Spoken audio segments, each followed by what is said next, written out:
phe tam we phe pa aga mi mu akha yona hu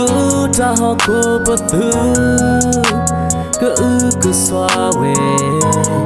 ka mu so sui so ya wa tho yesu mu ko do di ba ye ta mu ama Lucky tosu mu ko Yona mata kelo fila Tela age tote Lamu ko mamu na katopa Tala owe ama Sakato me tulo yogo Dika oba dona Heya omule hoko Masaya, masaya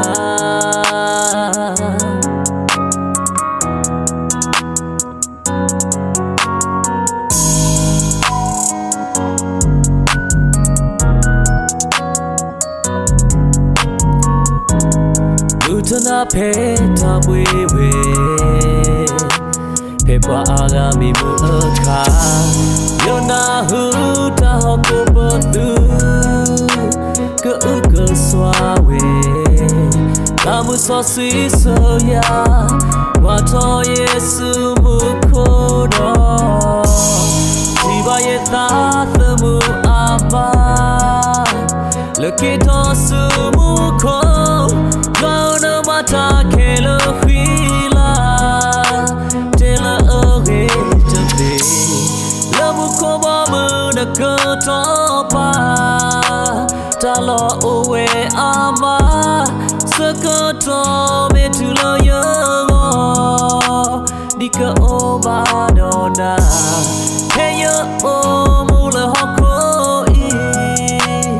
Masaya masaya Yona mata kelo fila Tela age tote Lamu ko mamu na katopa Tala owe ama Sakato me tulo yogo Dika oba dona Heya omule hoko Masaya masaya